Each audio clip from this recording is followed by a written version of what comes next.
여러분 혹시 4,300억 벌어보셨어요? 10분의 1만이라도 벌면 정말 좋겠죠? 오늘은 4,300억을 받는 이 콜의 영상을 준비했어요. 오늘 영상을 보시면 왜 콜이 투수 역대 최고액을 받는 선수인지 알게 될 것입니다. 2011년 전체 1순위로 피츠버그에 지명된 콜은 2015년 19승 8패, 평균 자책점 2.60, 202 탈삼진으로 내셔널리그 싸이 영상 투표 4위에 오르면서 에이스로 떠올랐습니다. 스몰 마켓인 피츠버그의 트레이드 최대어로 떠오른 것이죠. 휴스턴으로 이적한 콜은 20승 5패, 평균 자책점 2.50, 탈삼진 326개로 커리어 하이 시즌을 보냈고요. 그해 양키즈와 총액 3억 2,400만 달러 초대형 계약을 맺은 콜은 3시즌 연속 200 탈삼진을 기록한 양키즈 최초의 선수가 됐습니다. 현 시점 메이저리그 최고의 파이어 볼러 중 한 명이면서도 리그에서 가장 건강한 선발 투수, 200이닝도 손쉽게 소화하는 이닝 히터로 평가를 받는 콜의 투구를 분석해 보겠습니다. 우선 콜이 체인지업 그립으로 던지는 장면입니다. 원래 콜은 메이저리그에 콜업 되었을 때만 하더라도 직구와 슬라이더 두 개만 사용을 했어요. 투피치 투수라 타자들에게 쉽게 공략을 당했죠. 그래서 탈삼진율이 떨어진다는 단점도 있었습니다. 하지만 콜은 꾸준한 노력을 통해서 80%였던 직구 비중을 60%까지 낮췄습니다. 커브와 체인지업을 익혀서 4가지 구종을 고루 던지기 시작을 했죠. 결국 2015년에 커리어 처음으로 200 탈삼진을 넘기게 되었죠. 콜이 어마어마한 강속구를 던지면서도 큰 부상이 없는 건 팔 스윙에 있습니다.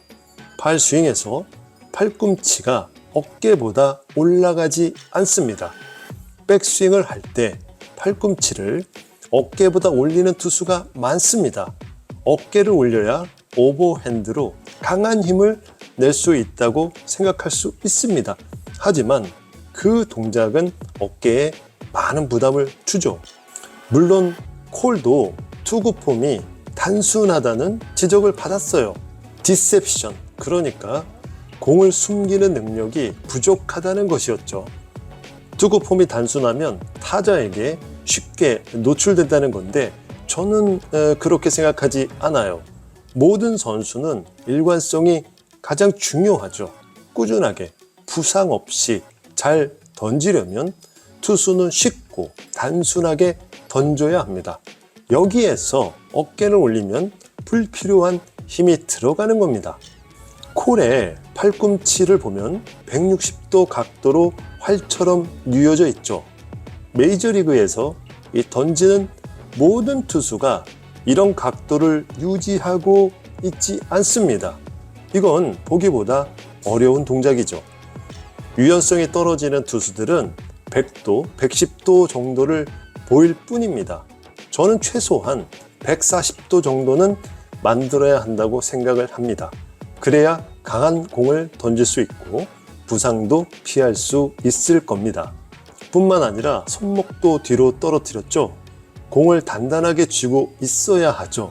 그렇지만 손목 유연성이 떨어지면 콜과 같은 손목 각도가 나오지 않을 겁니다.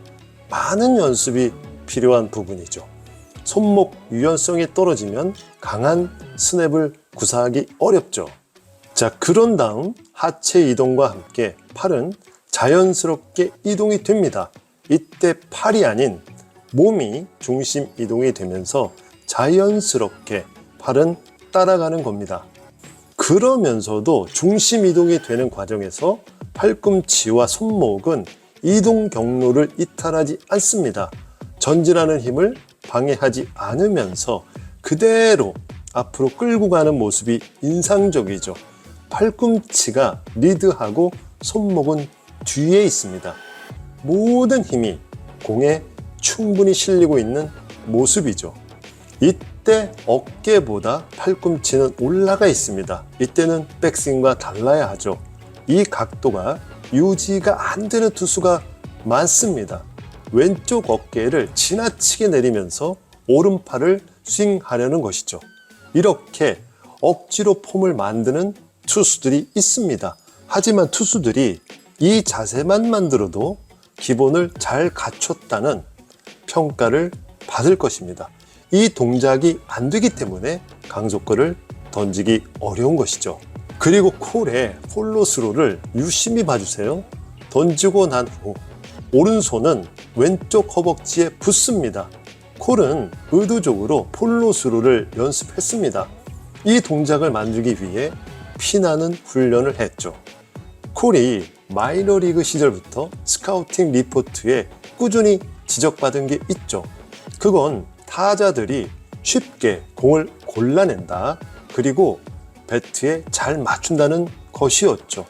100마일을 던져도 타자가 골라내고 쳐내기 때문에 콜도 진화한 것입니다.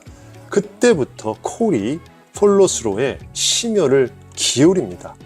이 폴로스로가 중간에 끊기는 선수가 많습니다. 상체를 끝까지 숙이지 않으면 이런 자세를 만들기 어렵죠.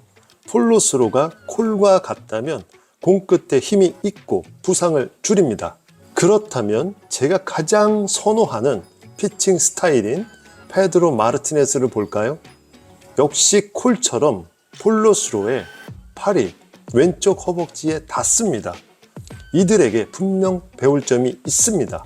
또 상체를 앞으로 숙이는 동작도 유사합니다. 그래서 콜과 페드로 마르티네스 모두 볼끝이 살아있다는 평가를 받는 거죠. 그리고 이들의 시선은 어떻습니까? 어떠한 경우라도 목표 지점에서 눈을 떼지 않습니다. 여러분이 투수라면 공을 던질 때 어디를 보고 던질까요? 포수 밑을 보고 던질까요? 콜과 페드로 마르티네스는 포수 밑가 목표가 아닙니다. 포수 밑 속 한 점을 목표로 합니다. 뛰어난 투수들은 한 점을 목표로 던집니다. 콜 역시 처음부터 제구가 뛰어난 투수가 아니었어요.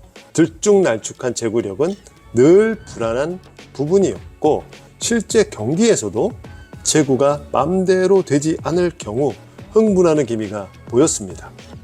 그래서 2015년 시즌 이후에 2년간 부진을 겪었지만 이때 폴로스로를 보완하고 한 점에 목표 지점을 설정하면서 다시 강력한 스터프의 콜로 돌아온 것이죠. 그러자 삼진율이 대폭 증가하였죠. 성적도 에이스급으로 돌아왔습니다. 이렇게 성장 과정에서 잠깐 흔들리는 시기도 있었지만 현재는 누구도 부정할 수 없는 리그 최고 수준의 강속구를 던지는 에이스입니다. 그가 싸이 영상을 수상하면서 명예의 전당에 입성할지 지켜보겠습니다. 오늘은 여기까지입니다. 고맙습니다.